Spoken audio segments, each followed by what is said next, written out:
Hello दोस्तों, welcome back to my YouTube channel. आज की ये वीडियो मेरे क्लास 12th के प्यारे भाई और बहनों के लिए बहुत ही ज़्यादा इम्पोर्टेंट वीडियो होने वाली है, क्योंकि आज की इस वीडियो में हम आपके लिए लेके आए दो सबसे महत्वपूर्ण अंतर जो कि बायोलॉजी में लगातार बोर्ड परीक्षा में पूछे गए। ये दोनों अंतर आपको तैयार करना है। लगातार बोर्ड परीक्षा में ये पूछे गए अंतर है और ये इस साल 2025 में भी क्वेश्चन पूछे गए। ठीक है, तो 100% ये बोर्ड 2026 में पूछा ही जाएगा। तो पहला अंतर आपका है भ्रूणकोश तथा भ्रूणपोष में अंतर, और दूसरा अंतर आपका लघु बीजाणुधानी तथा गुरु बीजाणुधानी में अंतर। और दोनों ही अंतर आपके वेरी वेरी इंपॉर्टेंट है। 100% बोर्ड परीक्षा में ये पूछे ही जाएंगे। ठीक है, तो चैनल पे अगर नया हो तो चैनल को सब्सक्राइब कर लीजिए और इस वीडियो को लाइक कीजिए। चलिए बिना देरी करे वीडियो को स्टार्ट करते हैं। भ्रूणकोश तथा भ्रूणपोष में अंतर। तो सबसे पहले हम लोग समझेंगे कि भ्रूणकोश क्या होता है और भ्रूणपोष क्या होता है। तो जो भ्रूणकोश होता है वो एक कमरा टाइप का होता है, एक अंदर की झिल्ली होती है। क्या होती है? अंदर की झिल्ली होती है। इसे हम लोग कोश मतलब कमरा, भ्रूण भ्रूण का कोश। ठीक है, इसमें क्या कह रहा है? भ्रूण कोश। तो भ्रूण का कोश मतलब इसमें जो एक कोश होता है जिसमें क्या होता है? बच्चा तैरता है, भ्रूण कोश कहलाता है। ठीक है, अब भ्रूणपोष क्या होता है? तो भ्रूण क्या होता है? बच्चा, और पोष क्या होता है? पोषण। भ्रूण को पोषण प्रदान करना भ्रूणपोष कहलाता है। ठीक है, भ्रूणपोष क्या होता है? भ्रूण को पोषण प्रदान करना। जब माता गर्भ मतलब जब लेडीज प्रेग्नेंट होती है तो उसके जो भ्रूण होते हैं, बच्चा होता है, तो जो भी वो खाती है, जो भी खाना खा रही है, ऑक्सीजन ले रही है, तो वो भ्रूण तक पहुंचाना क्या कहलाता है? भ्रूणपोष कहलाता है। ठीक है, जो भी माता खाना खा रही है, ऑक्सीजन ले रही है, वो खाना और ऑक्सीजन क्या करता है? भ्रूण को पोषण प्रदान करता है। ठीक है, तो समझ गए हम कि भ्रूण कोश किसे कहते हैं, भ्रूण कोश किसे कहते हैं। भ्रूण कोश किसे कहते हैं? भ्रूण कोश एक कमरा टाइप का होता है जिसमें क्या होता है? बच्चा तैरता है। और भ्रूण पोष क्या होता है? भ्रूण को पोषण प्रदान कर। तो नाम में ही निकल रहा भ्रूण का कोश और भ्रूण को पोषण प्रदान करना भ्रूण कोश कहलाता है। और भ्रूण का कोश मतलब जिसमें जिस कोश में बच्चा तैरता है, भ्रूण कोश कहलाता है। ठीक है, तो इसका सबसे पहला पॉइंट होगा कि यह अगुणित होता है और भ्रूणपोष जो होता है वो त्रिगुणित होता है। और ये एमसीक्यू में क्वेश्चन पूछ लिया जाता है कि भ्रूणपोष होता है, तो भ्रूणपोष आपको ऑप्शन दे देगा अगुणित, द्विगुणित या त्रिगुणित। तो इसका करेक्ट ऑप्शन हो जाएगा त्रिगुणित। ठीक है, इसके बाद सेकेंड पॉइंट है इसका विकास क्रियाशील गुरु बीजाणु कोशिका से होता है। भ्रूण कोश का किससे निर्माण होता है? भ्रूण कोश का जो निर्माण होता है क्रियाशील गुरु बीजाणु मात्र कोशिका से होता है। उसके बाद भ्रूणपोष का सेकंड पॉइंट, इसका विकास प्राथमिक भ्रूणपोष कोशिका से होता है।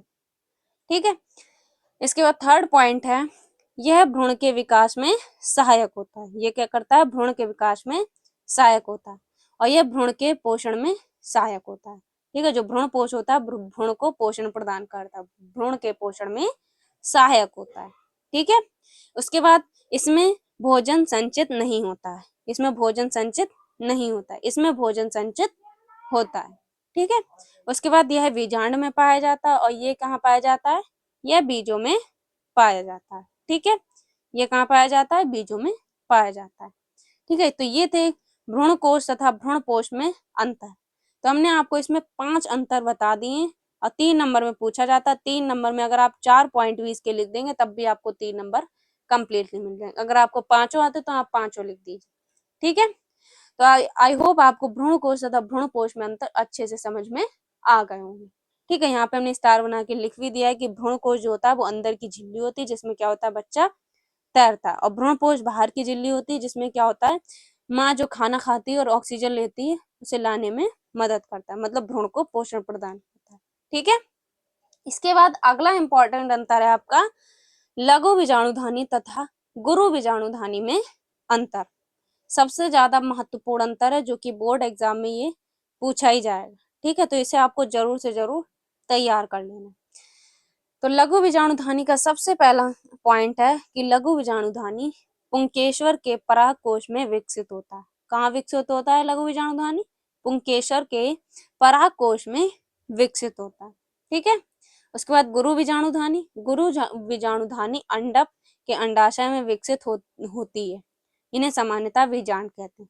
गुरु बीजाणुधानी को क्या कहते हैं? सामान्यतः बीजांड कहते हैं। ठीक है, उसके बाद लघु बीजाणुधानी का सेकंड पॉइंट है कि लघु बीजाणुधानी चारों ओर से बाह्य त्वचा, अंतः स्तर, मध्य स्तर और टेपिटम से घिरी होती है। किससे घिरी होती है? चारों ओर बाह्य त्वचा, ठीक है, अंतः स्तर और मध्य स्तर और टेपिटम से घिरी होती है। तो ये याद रखिएगा, एक क्वेश्चन आपसे बोर्ड एग्जाम में पूछ लिया जाता है कि लघु बीजाणुधानी की सबसे भीतरी परत होती है। तो लघु बीजाणुधानी की सबसे भीतरी परत टेपिटम होती है। ठीक है, सबसे भीतरी परत कौन सी होती है? टेपिटम होती है। ठीक है, इस पर क्वेश्चन भी बना है कि टेपिटम किसे कहते हैं, या तो आपसे पूछ लिया जाए कि लघु बीजाणुधानी की सबसे भीतरी परत, तो आपको ये क्वेश्चन बोर्ड एग्जाम में पूछ लिया जाता है। उसके बाद गुरु बीजाणु का सेकंड पॉइंट है गुरु बीजाणुधानी, जिसे हम लोग बीजाणु बोलते हैं, चारों ओर बाह्य त्वचा तथा अंतः अध्यावरण से घिरी होती है। किससे घिरी होती है? बाह्य त्वचा तथा अंतः अध्यावरण से घिरी होती है।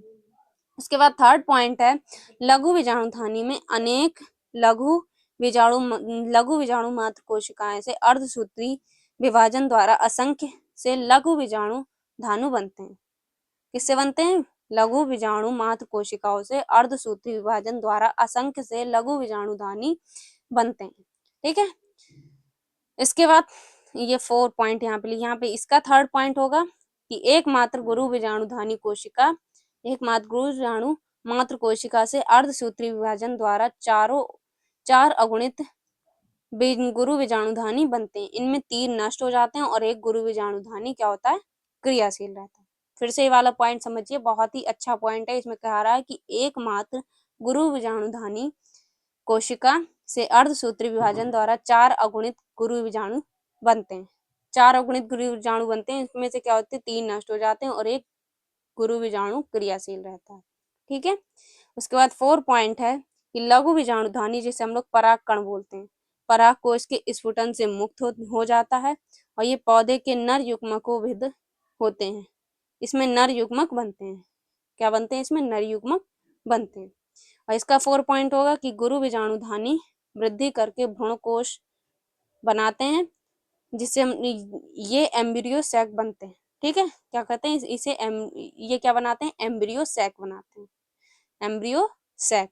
इसे मादा युग्मक बनता है। इसमें क्या बनता है? मादा युग्मक बनता है, जैसे हम लोग अंड कोशिका कहते हैं, इसमें अंड कोशिका या मादा युग्मक बनता है।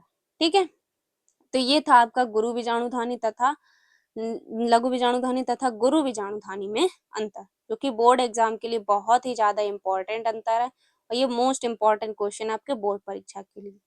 ठीक है, तो ये दोनों अंतर आपको जरूर से जरूर तैयार कर लेना, बोर्ड परीक्षा के लिए बहुत ही ज्यादा इंपॉर्टेंट है। बाकी हमने क्लास 12th बायोलॉजी की मोस्ट इंपॉर्टेंट प्लेलिस्ट बना दी, जिसमें आपको सारे इंपॉर्टेंट क्वेश्चन बायोलॉजी की प्लेलिस्ट में मिल जाएंगे। अगर आपने वो प्लेलिस्ट नहीं देखी तो जाकर जरूर से जरूर इस प्लेलिस्ट को देख लीजिए, लिंक डिस्क्रिप्शन बॉक्स में मिल जाएगी, जाकर देख लीजिएगा। तो ये वीडियो कैसी लगी और कमेंट बॉक्स में बताइएगा। मिलते हैं आपसे एक और अगली इंपॉर्टेंट वीडियो के साथ, तब तक के लिए जय हिंद, जय भारत।